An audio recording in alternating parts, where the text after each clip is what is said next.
Bienvenidos a un análisis sin filtros. Hoy vamos a revisar el enfrentamiento entre Javier Milei y Martín Tetaz. ¿Qué pasó en ese debate que dejó a muchos con la boca abierta? No te pierdas este video para descubrir cómo Milei destrozó a Martín Tetaz, ante todo Estados Unidos. Americano es un jugador destacado en el movimiento conservador en Estados Unidos. Americano Media Straw Poll. Primera invitada. Yo soy Vivian Fox. ¿De qué barrio? Del barrio Recoleta. Ah. Todos los artistas, poder estimular a todos los géneros artísticos. Tengo 20 años y soy de Capital. Es decir, si fueras de un equipo de fútbol, ¿de cuál serías? Del verde. Si no tenés poder parlamentario o apoyo. El propio Martín Tetaz, radical, que está en Juntos por el Cambio, lo peor de la peor política, ¿no? Próximo invitado. ¿Cómo se ve usted su relación con los gremios?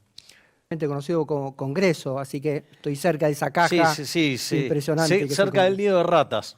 ¿Sería necesario algún tipo de reforma constitucional?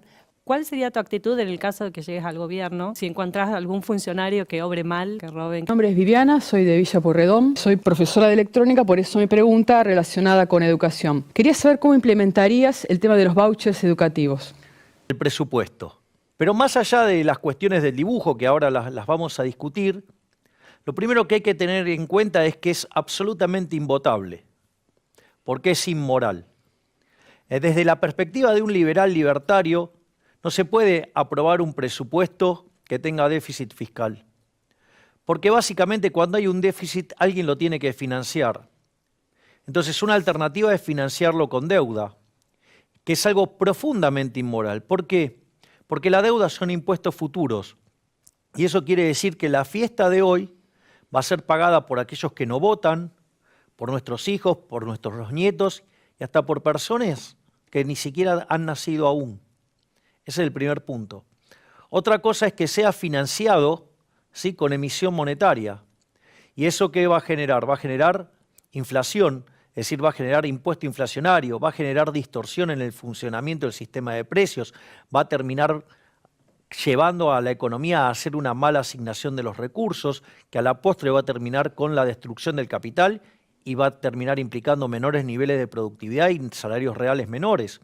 No solo eso, la otra alternativa es que lo hagan subiendo los impuestos, y eso también es inmoral porque implica un avance sobre la libertad y sobre la propiedad. Por lo tanto, conceptualmente un presupuesto, ¿sí?, que tenga déficit es invotable.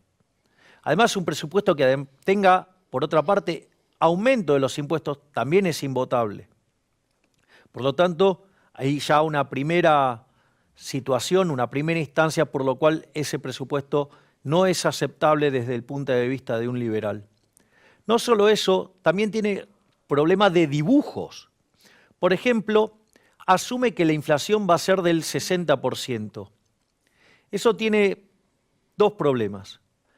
Nosotros el año pasado señalamos la inconsistencia del presupuesto, que tenía un montón de problemas de diseños técnicos, teóricos y de consistencia.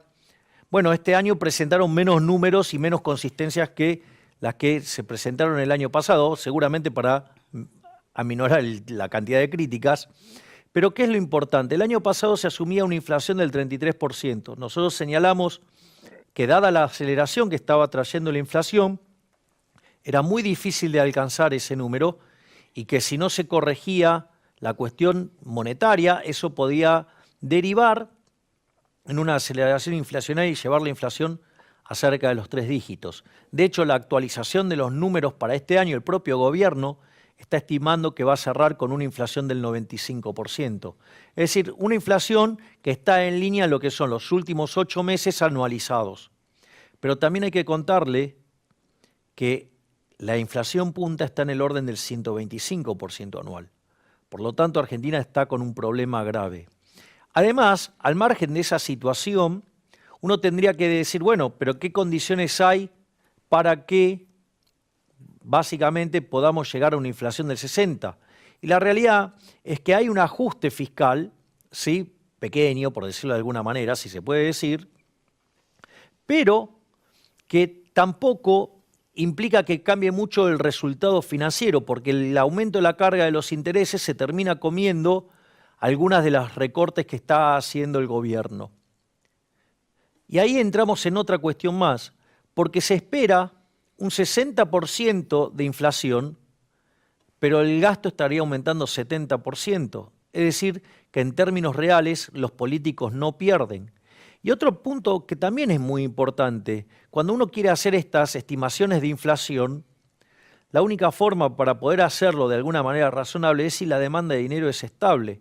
Y si hay algo que ha probado Argentina es que la demanda de dinero no es estable y que cualquier estimación de inflación es un dibujo y que no existe esa forma de estabilizar en torno a una inflación de tanto por ciento. El año pasado decían, bueno, la estrategia tenía que ser estabilizar la economía en torno al 50%. Y yo señalé que eso era inestable y que iba a terminar mal. Bueno, efectivamente es lo que está pasando. O sea, no está funcionando esa idea del 50%. Todos los que dijeron eso hoy estarían todos muy en offside. Pero no solo eso, porque para poder hacer eso, imagínense que todos nos coordinamos para que la inflación sea 50%.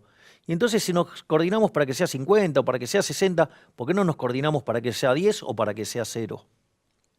Y una de las cosas que decía Paul Volcker, una vez lo invitaron a la Argentina mientras que era presidente del Banco Central Martín Redrado, Paul Volcker fue el que exterminó la inflación en Estados Unidos, porque durante el gobierno de Carter se había acelerado fuertemente.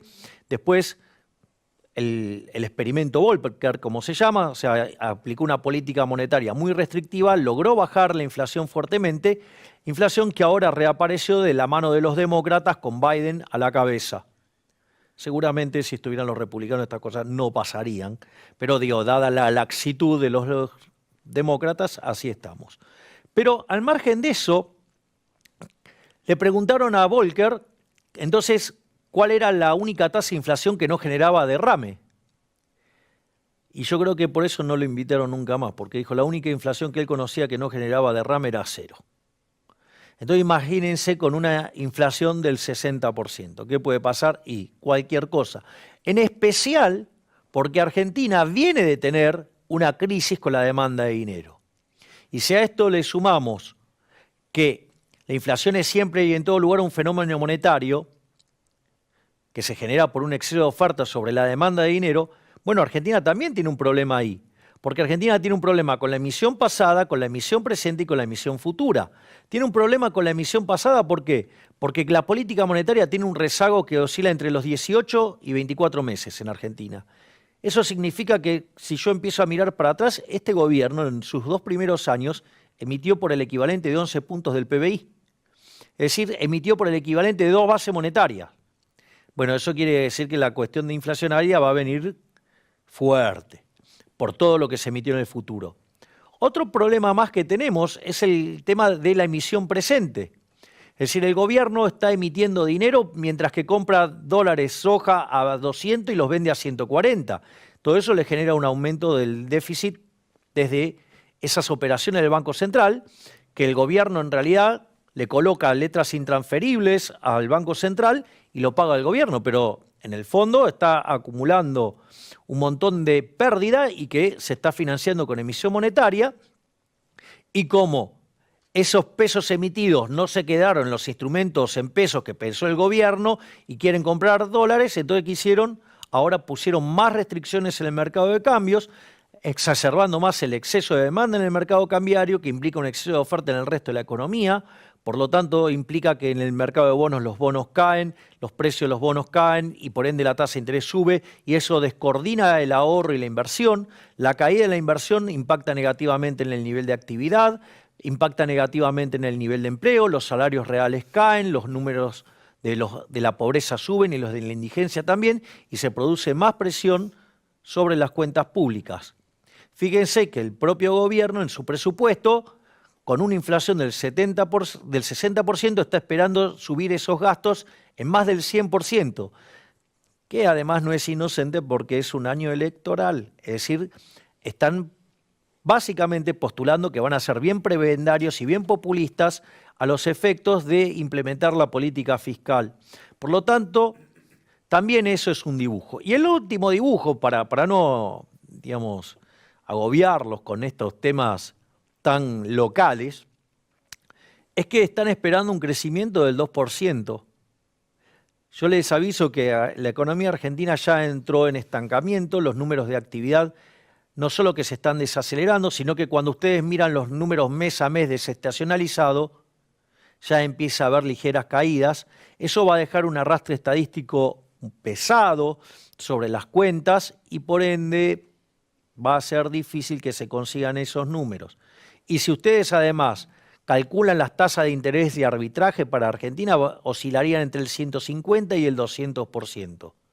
¿Ustedes se imaginan a estos populistas llevando las tasas a esos niveles? Por lo tanto, vamos a empezar a tener una discusión absolutamente abstracta, totalmente carente de sentido sobre ese dibujo que es el presupuesto.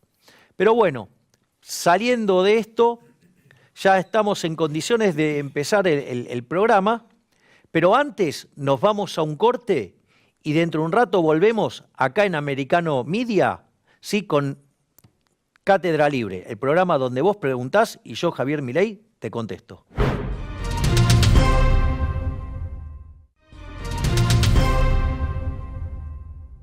Bienvenidos a un nuevo bloque de Cátedra Libre por Americano Media, el programa donde vos preguntás y yo, Javier Milei, desde una perspectiva liberal libertaria, te contesto. Y ahora estamos ya en condiciones de venir al piso y hacer las preguntas con nuestros invitados. Primera invitada. Sí, hola Javier, yo soy Vivian Fox. ¿Qué tal, Vivian? De Capital. Qué bueno. Y, ¿De bueno, qué barrio? Del barrio Recoleta. Ah, ok. Bueno, estoy acá porque tengo una pregunta. Pero del lado de afuera. Del lado de afuera. Del lado de afuera. Quería saber cómo podría ser la Argentina en los tiempos, digamos, la nueva Argentina libertaria, para que todos los artistas puedan tener, poder estimular a todos los géneros artísticos y todos los jóvenes y no tan jóvenes que se van del país vuelvan y todos los que están y piensan irse se queden aquí.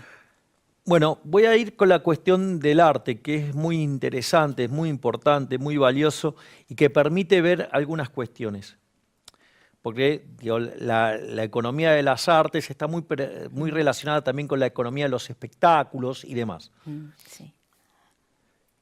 En el caso donde se ve con mayor claridad eso, porque es más evidente, es en el caso del fútbol.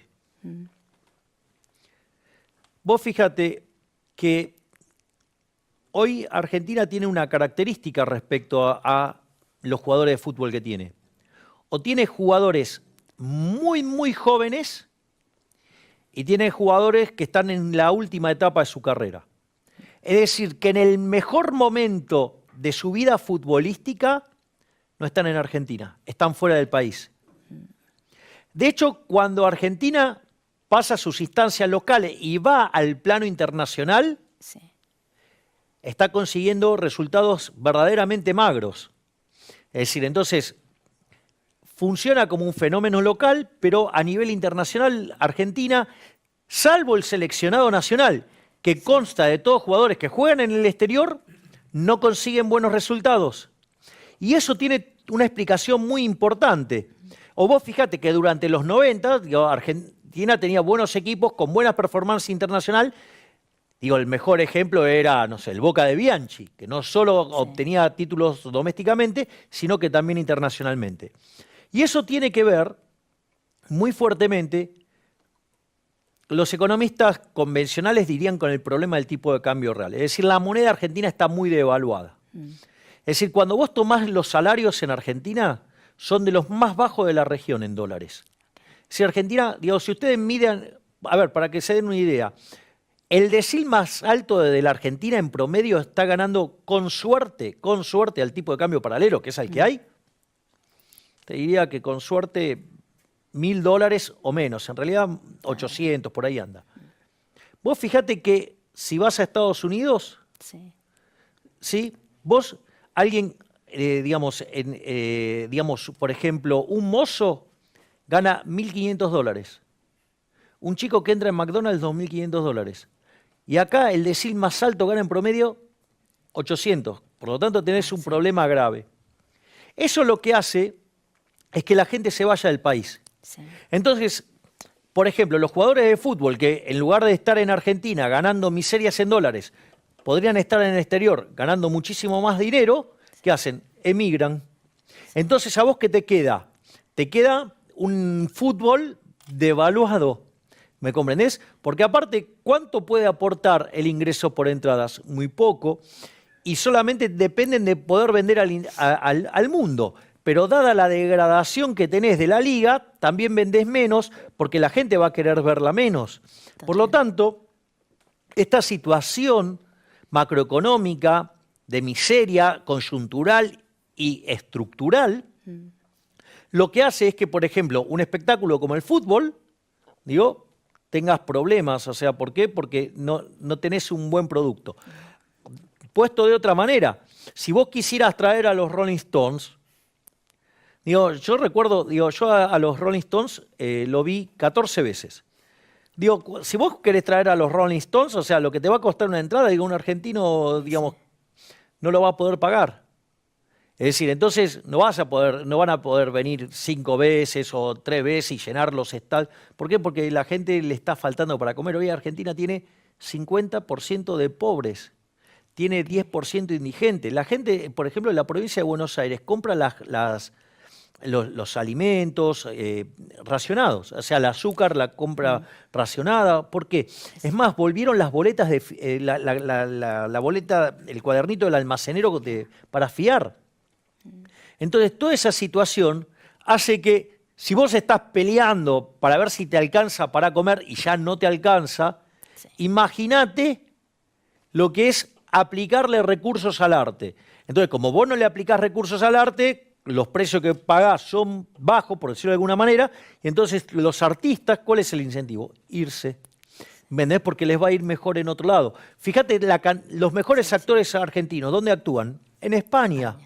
¿Me comprendés? Entonces, en la medida que Argentina no logre salir de esta trampa, vamos a tener arte que no es de la mejor calidad. ¿Por qué? Porque cuando logren la mejor calidad, ¿qué van a hacer? Se van a ir. Es decir, entonces nos va a pasar lo mismo que con el fútbol. Vamos a tener a los que están en las etapas incipientes o los que ya están, en el caso del arte, que estén ya bien acaudalados como para no necesitar hacer una diferencia económica. Pero todo lo que es el periodo más fuerte de generación de recursos, te vas a ir, porque encima cuando ganas plata acá te castigan. Sí. Entonces, la única forma que volvamos a poder disfrutar del arte es que volvamos a tener ingresos altos. Y la única forma de que consigamos ingresos altos va a ser ¿cómo? Creciendo. Pero eso se logra ¿cómo? Invirtiendo, por ende ahorrando. Y si tenemos gobiernos populistas que creen que esto se sale con consumo, cada vez vamos a tener arte de peor calidad. Gracias por la pregunta, Vivian. La próxima. Hola Javier, ¿cómo estás? Mi nombre es Nicole Cárdenas. ¿Qué tal, Nicole? ¿Cómo estás? Bien, tengo 20 años y soy de Capital. ¿Qué barrio? Estoy en Caballito. Ah, mira. Bueno, y yo te quería preguntar... Hay algo bueno en Caballito. Está Ferro, que es el verde. Sí, es decir, si fueras de un equipo de fútbol, ¿de cuál serías? Del verde. No, sí, es más, yo hago deporte ahí también. Ah, bueno, o sea, sí. Estás identificada con el verde. Sí. Bueno, mi pregunta era, en el caso de que vos llegues a ser presidente de la Nación en 2023, ¿cómo harías para llevar tus ideas o tus proyectos a cabo si no tenés poder parlamentario o apoyo en lo que es el Parlamento? Bueno, eso es una muy buena pregunta, es excelente y la verdad es que está bueno que me lo plantees, porque una de las cosas que cuando me hacen esos planteos son planteos muy hostiles. Esto, vale la pena mencionarlo, porque después cuando yo contesto me dice, pero qué duro en la respuesta. Y sí, porque vos me estás planteando una situación de suma hostilidad, donde independientemente de que lo que yo envíe como proyecto sea bueno o sea malo, me lo van a bochar de todas maneras. De hecho, el propio Martín Tetaz, radical que está en Juntos por el Cambio, dijo, si quiere pasar las leyes va a tener que entregar ministerios, cargos, todo. O sea, lo peor de la peor política, ¿no? Bueno, pero lo dijo así públicamente, o sea, está en un tuit, no lo dije yo, o sea, yo no hago como ellos que inventan cosas que yo no dije. Pero es interesante esto porque, entonces la pregunta es, cuando te dicen que ellos se te quieren mostrar como liberales y se te quieren mostrar como alternativa, la pregunta es, entonces, ¿son verdaderamente liberales?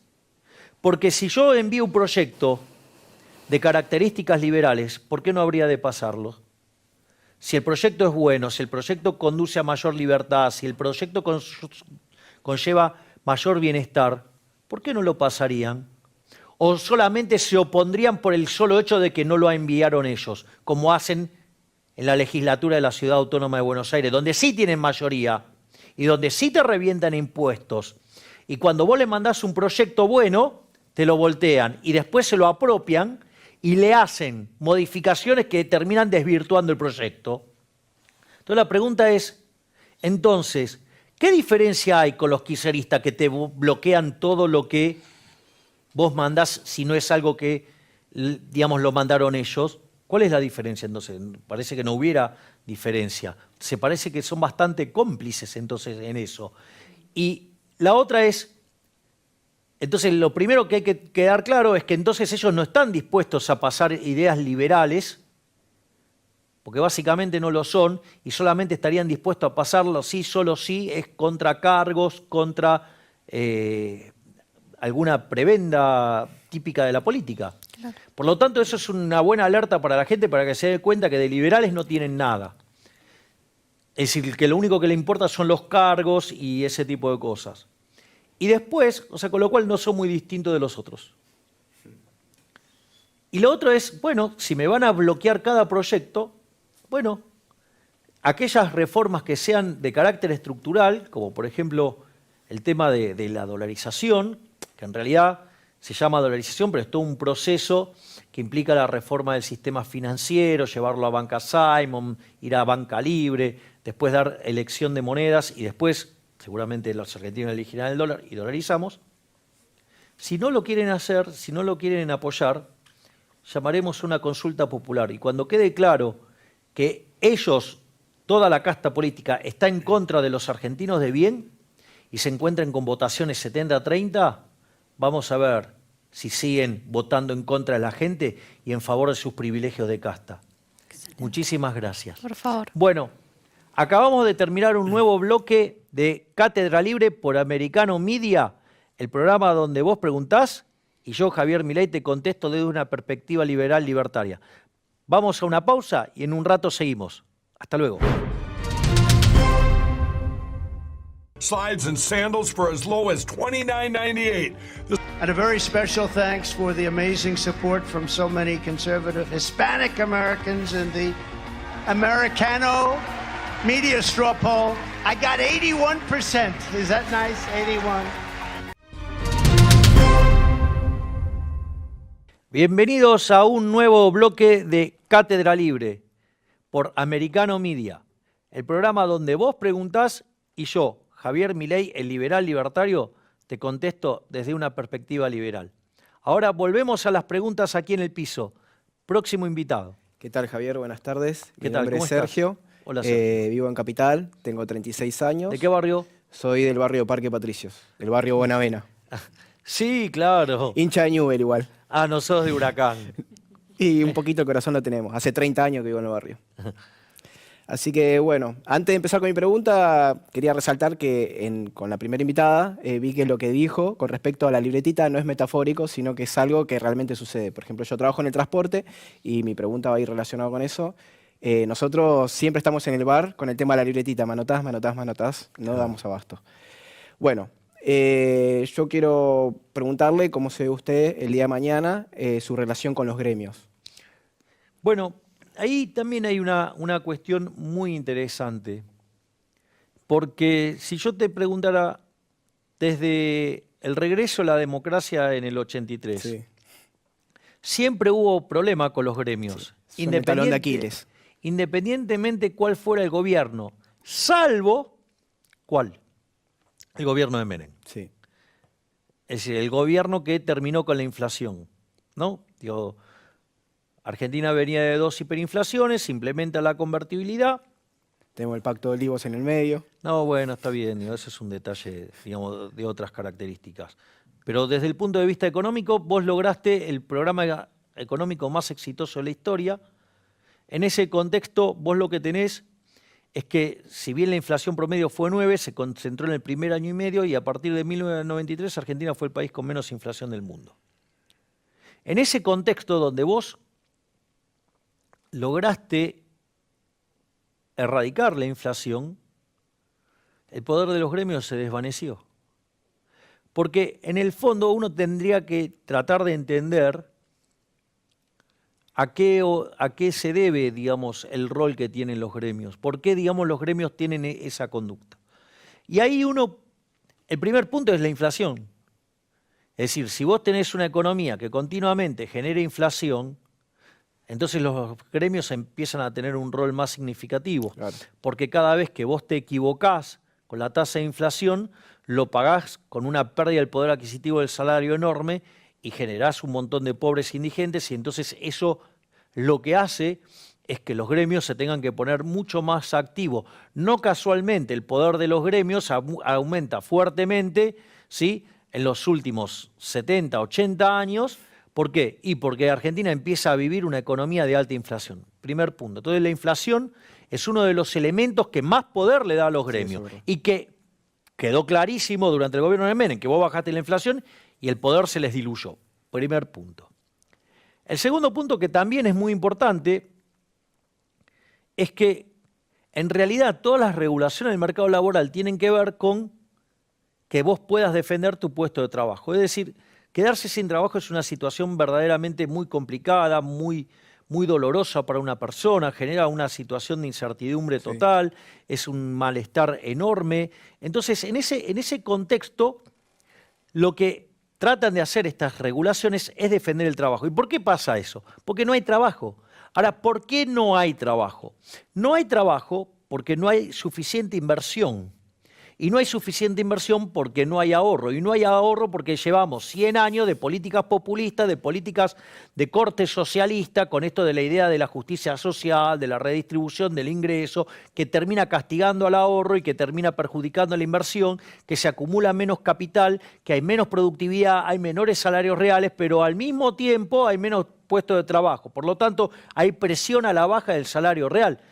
Tengan en cuenta que esto es muy importante, porque nosotros entramos al siglo XX siendo el país más rico del mundo, y hoy al tipo de cambio oficial estamos entre el 70 y el 80, y al tipo de cambio paralelo estamos 130, 140. O sea, es una verdadera catástrofe. En ese contexto, que no se generan puestos de trabajo, si ustedes se fijan, los puestos de trabajo del sector privado desde el año 2011 a hoy son los mismos. O sea, no se creó un solo puesto de trabajo. O sea, siguen siendo 6 millones de puestos de trabajo, pero la población sigue creciendo. Claro. De hecho, el PBI per cápita, si lo toman con este año cerrando con un crecimiento, si se pudiera llamar crecimiento, el rebote, de entre el 3 y el 4%, el PBI per cápita está 13% abajo del que teníamos en el 2011. Y si lo medís en dólares, digamos, o sea, es una lágrima. Sí. Entonces, el problema es que entonces no se generan fuentes de trabajo. ¿Por qué? Porque vos tenés este problema del no crecimiento. Entonces, el primer elemento para atacar el problema del mercado laboral es que vos tengas instituciones que respeten los derechos de propiedad, bajos impuestos, y que de esa manera se genere inversión, que se generen puestos de trabajo, y que de esa manera suban los salarios reales y la gente esté bien y encuentre trabajo. Ahora bien, el otro tema es la cuestión del seguro. Es decir, en el fondo, todas estas regulaciones trabajan como si fuera un seguro. Ahora, el problema ¿es la mejor manera para conseguir un seguro? No. Porque suponete lo siguiente, vos no querés tener ningún accidente, y vos querés salir en el auto, que no te pase nada, querés estar seguro. Bueno, vos podrías tomar un montón o un conjunto distinto de opciones. Una opción podría ser: te pones doble airbag, blindás las puertas, o sea, haces que el motor salga despedido cuando vos chocás, te pones cinturón de seguridad, un montón de cosas de seguridad. Pero eso tiene que ver con tu decisión personal, porque vos tenés una aversión al riesgo enorme y no querés saber nada con que te pase algo cuando chocás. Esa es una posibilidad. Ahora, ¿cómo funciona el entramado legal del gobierno? le prohíbe a la gente que salga a la calle. Y claro, bueno, eso es un desastre, porque eso termina haciendo que no labures, que no produzca, o sea, que a la postre te vas a morir de hambre. Bueno, esto es igual. Es decir, todas esas regulaciones laburan como un seguro, pero ¿qué pasa? Genera muchas distorsiones, genera muchas pérdidas de la producción, falsea el sistema de precio, ¿y cuál es la consecuencia? Menos puestos de trabajo, ¿sí? Peores salarios reales, y entonces eso también genera, digamos, tanto poder de los sindicatos. Entonces, si vos generaras crecimiento, si vos modificás las instituciones, y en lugar de entender que el problema es un problema de inseguridad en el trabajo, y vos bajás la inflación, das crecimiento económico, y en lugar de tener esas regulaciones, vas a un sistema de seguro de desempleo, Claro. va a funcionar bien. ¿Sabes qué? En Argentina eso existe. ¿Sabes en qué sector se aplica? ¿En cuál? En uno que es bien complicado y sin embargo funciona bárbaro, que es el de la construcción. Es decir, que la solución de mercado funciona. Lo que pasa es que los políticos jamás te lo van a aceptar. Pero bueno, una muy buena pregunta. Gracias. Y entonces ahora nos vamos a un nuevo corte y ya volvemos dentro de un rato en Cátedra Libre por Americano Media. Y no se lo pierda porque seguimos con más preguntas.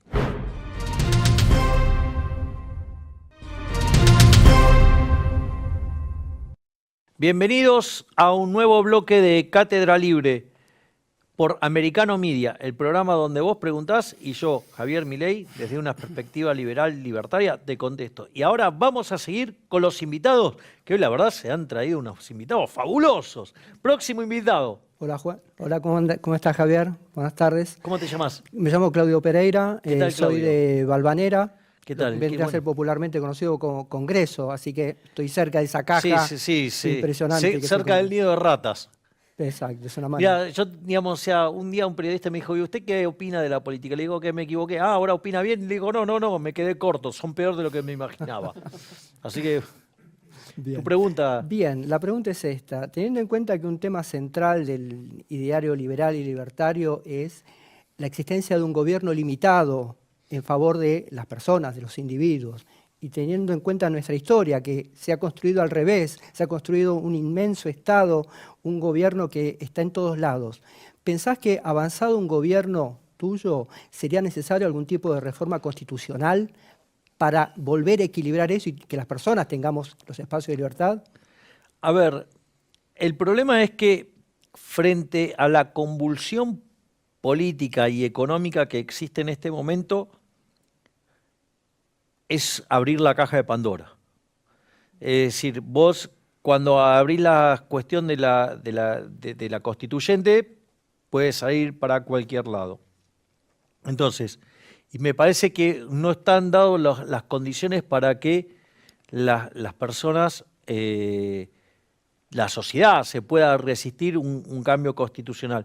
Es cierto que de la constitución que hoy tenemos es peor, ¿sí?, que la que teníamos originalmente y que lo ideal sería volver a tener una constitución como la del 53, de 1853, ¿no? O sea, con sus mejoras para el año 60, en especial en la parte que tiene que ver con la coparticipación, ¿no? Es decir, en ese sentido, el régimen de coparticipación ha generado un desastre en Argentina por un problema de falta de correspondencia fiscal. Es decir, algunos recaudan y otros son los que gastan. Entonces eso genera un problema de incentivos muy complicado. Ha llevado que algunas provincias directamente se conviertan en feudos y además los gobernadores no se hacen cargo de, digamos, de haber estado subiendo los impuestos. Es decir, siempre le echan la culpa a otro. Entonces ahí tenés tremendos problemas. Vos fíjate que desde la reforma constitucional del 94 se había pedido, o se estipulaba que se hiciera una reforma de la coparticipación y sin embargo no se hizo. ¿Por qué? Porque necesitas tener el 100% de los votos. Entonces, la verdad es que nadie quiere sacar los pies del plato. La verdad es que los distintos actores de la política son más o menos socialistas, pero todos son socialistas. A veces para endulzarte el oído te hablan de idea de la libertad, pero después te suben los impuestos, te siguen aplicando socialismo, les gusta el gasto público, les gusta el Estado presente. Por lo tanto, digo, es una gran hipocresía, Porque cuando están fuera del Estado quizás se muestran más liberales, pero cuando están en funciones son todos socialistas y a todos les encanta, ¿sí?, reventarte la cabeza impuestos. Entonces, me parece que todavía no hay un nivel de maduración como para que se pueda avanzar a una reforma de esas características para volver a un sistema con más libertad. Me parece que eso es una cosa de largo alcance y que antes habría que dar varios pasos para que la sociedad esté convencida en eso y de modo tal que los políticos no puedan hacer cualquier porquería. Porque si vos le das la opción hoy, la van a usar en contra de la gente para que esto haya más socialismo. Por lo tanto, no es algo que debería estar en la agenda de hoy, porque tampoco tiene que ver con las prioridades de la gente, con 50% de pobres, 100% de inflación, 10% de indigente. La discusión pasa por otro lado. Próxima pregunta. Mi nombre es Julieta. ¿Qué tal, bueno, Julieta? yo soy del barrio de Valvanera también. También. Que también lo llaman 11, pero bueno, Valvanera finalmente. Mi pregunta es la siguiente. ¿Cuál sería tu actitud en el caso de que llegues al gobierno ante si encontrás algún funcionario que obre mal, que obre como la casta, que roben, que se queden cómodos en su cargo? ¿Cuál sería tu actitud? No se van a quedar cómodos en su cargo. Van a ser echados automáticamente. Es decir, el que roba afuera. Porque, a ver, hoy hay un tamaño del Estado que claramente no es el que a mí me agrada. O sea, en general, digamos, filosóficamente, a mí el Estado no me gusta. En la vida real soy más partidario del minarquismo, pero, Dios, dado el tamaño del Estado que tenemos, hay un montón de cosas para hacer, hay un montón de reformas para hacer en el medio. Y en esa transición vos tenés que seguir manteniendo ciertas funciones hasta que vas haciendo las reformas. Entonces, de ninguna manera voy a tolerar que haya corrupción. De ninguna manera. Es decir, eso de estar encubriendo a los funcionarios o de estar persiguiendo a jueces para que, digamos, no, porque además, o sea, en la concepción de la República, la justicia claramente tiene que ser independiente. Y la mejor señal que vos podés mandar es que si vos hay funcionarios que son corruptos, los echás. También vamos a hacer cosas que contribuyen a que no haya corrupción. Por ejemplo, una de las cosas que nosotros proponemos es eliminar la obra pública e ir a un sistema de iniciativa privada a la chilena. Bueno, eso le quita un nivel de robo al sector público enorme. Otras cosas que nosotros queremos hacer, que va también contra los privilegios de la casta, es eliminar las transferencias discrecionales de nación a provincias y de provincias a municipios. ¿Por qué? Porque justamente esas transferencias, ¿cómo se hacen? Se hacen hacia los lugares de mayor oscuridad fiscal. ¿Por qué? Claramente eso tiene, digamos, beneficios para los políticos, porque no pueden ser controlados. Entonces, todo lo que se pueda avanzar en transparencia se va a hacer, y aquel que sea corrupto va a ser despedido, y además se va a trabajar sobre las partidas que roban los políticos. Vos fijate que todos quieren hacer ajustes, pero nunca tocan la obra pública, nunca tocan lo que tiene que ver con las transferencias discrecionales. ¿Por qué? Y porque, es más, el tema de los subsidios, ese pasamano también huele a podrido. Por eso, digamos, es muy importante ir sobre esas cuentas que no afecta a la gente, pero sí afecta a los políticos, en el fondo, que paguen los delincuentes. Entonces, esa conjunción de transparencia y de tocar las partidas de donde roban los políticos ayuda a que vos bajes la corrupción y sea más fácil de detectar, y por ende, cuando encontrás a uno, lo echás. Perfecto. Vamos a la próxima pregunta. Buenas tardes, Javier. Mi nombre es Viviana, soy de Villa Pueyrredón. ¿Qué tal, Viviana? Soy profesora de electrónica, por eso mi pregunta relacionada con educación. Quería saber cómo implementarías el tema de los vouchers educativos. Bueno, vamos al tema de los vouchers. Porque una de las cosas que pasan cuando nosotros decimos de ir al sistema de vouchers, dicen, no, quieren eliminar la educación pública.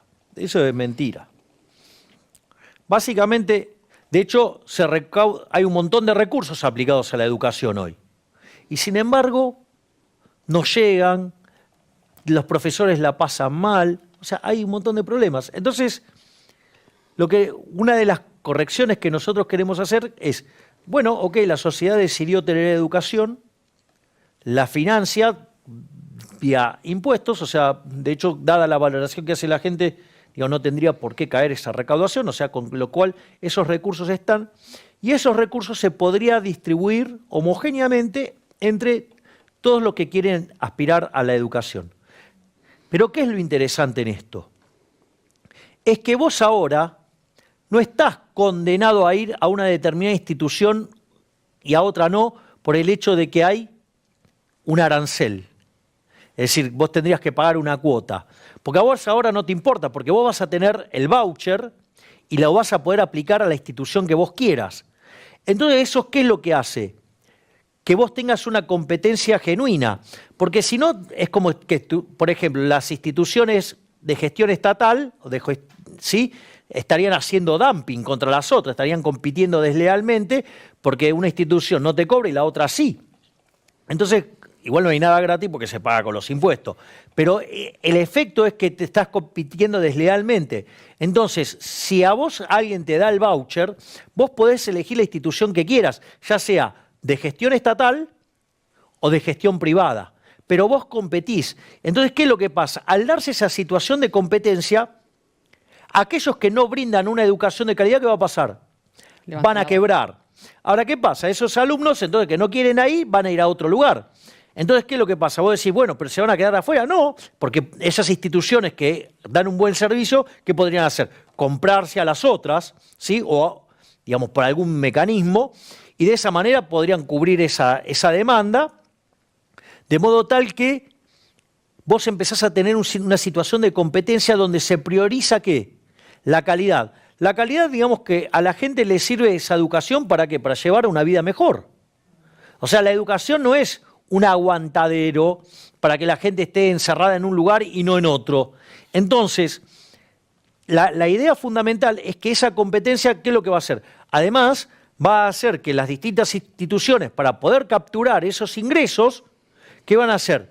Van a pagarle mejor a los docentes, les van a dar mejores incentivos, les van a dar un mejor servicio a los alumnos, y en ese régimen de alta competencia, ¿quiénes son los que se van a beneficiar? Los consumidores, con un bien de mejor calidad, un mejor precio, donde además los trabajadores de la educación, o sea, además van a estar muchísimo mejor.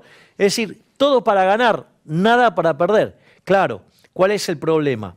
El problema es que este sistema de competencia le genera un problema ¿a quién? Sindicatos. No, y a los políticos, ¿no? Porque el Estado no te da la educación que vos necesitas. El Estado te da la educación que necesita para crear esclavos de la religión del Estado.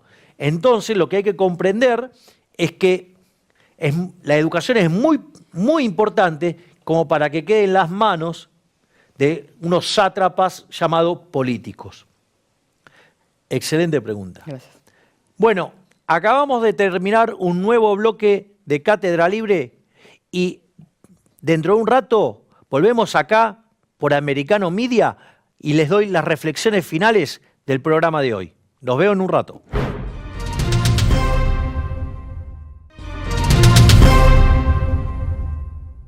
Bienvenido a este último bloque de Cátedra Libre por Americano Media, el programa donde vos preguntás y yo, Javier Milei, el liberal libertario, te contesto desde una perspectiva liberal. Bueno, la verdad es que hoy hemos tenido un programa muy, muy interesante con preguntas verdaderamente desafiantes. Arrancamos con mi editorial sobre el dibujo que es el presupuesto que se va a estar discutiendo en la Cámara de Diputados próximamente. Y respecto a las preguntas, arrancamos con una pregunta muy interesante sobre la lógica de la economía de las artes, y ahí explicamos que este país que está devastado en sus ingresos, en sus salarios, ¿sí?, en las condiciones de vida, eso hace que sea muy difícil que se pueda generar expresiones sostenibles de arte, porque no hay forma de financiarlo. Y obviamente, digamos, hasta que no recompongamos nuestros ingresos, difícilmente vamos a poder disfrutar de lo mejor de las artes. Es más, sin ir más lejos, utilizamos como ejemplo el caso del fútbol y cómo eso hacía que con un tipo de, como una moneda tan devaluada, hacía que los jugadores en sus mejores etapas estén fuera del país y solamente estuvieran las jóvenes promesas y aquellos que están terminando su carrera. Y sin embargo, digamos, eso se da en el mismo momento que tenemos uno de los mejores seleccionados de fútbol. ¿Por qué? Porque los mejores jugadores están en el exterior, ¿sí? Y dentro de Argentina se quedan los que ganan poco en dólares. Después, otra de las cosas que estuvimos discutiendo es cómo se enfrenta una situación de absoluta violencia y bloqueo por parte de la casta política a las reformas pro mercado. Y ahí básicamente hay dos claves en la respuesta, y uno que tiene que ver con desenmascarar a aquellos que se quieren vender como liberales y no lo son, que estarían dispuestos a pasar esas leyes solo a cambio de cargos, ¿sí? Y que en el fondo no son liberales, sino que se están acomodando por lo que están dando las encuestas. Después, otra cosa que también vimos muy interesante fue el tema de la relación con los gremios, y explicamos que esto estaba vinculado con el problema de la inflación, con el problema de la falta de crecimiento y así la no generación de puestos de trabajo y de bajos salarios, y que eso, digamos, ordenando la macroeconomía, haciendo las reformas estructurales pro crecimiento, eso ya le va a quitar un montón de poder de negociación a los sindicatos, y que se podría estar pasando también a un sistema de seguro del desempleo y no esta maraña de regulaciones que lo único que hace es perjudicar a todo el mundo, porque eso hace que tengamos altas tasas de desempleo, bajos salarios reales, y que además que cada vez que uno pierde un trabajo se convierte en un verdadero drama. Después, otra pregunta también muy desafiante fue el tema de, con todos estos problemas que tenemos de Estado presente, ameritaba una reforma de la Constitución Nacional. Y ahí dijimos que hoy las demandas de la sociedad no están por ese lado, y que eso sería abrir la caja de Pandora, y que para poder avanzar en una reforma que sea hacia una constitución liberal, ¿sí? Y en línea con lo que teníamos en 1853-1860, había que correr mucho tiempo y que, digamos, las ideas de la libertad se vuelvan a sentar para que la sociedad, digamos, elija en la dirección que genera bienestar. Sí, también hemos discutido el tema de la corrupción, y hemos tenido una muy rica discusión sobre el tema de los vouchers aplicados en el caso de la educación. Así es que la verdad hemos tenido un muy hermoso programa. Le agradezco a cada uno de los invitados por tan lindas preguntas. Y bueno, es todo por hoy y nos volvemos a ver en el próximo programa de Cátedra Libre, aquí por Americano Media. El programa donde vos preguntás y yo, Javier Milei, desde una perspectiva liberal libertaria te contesto. Muchísimas gracias y ¡viva la libertad, carajo!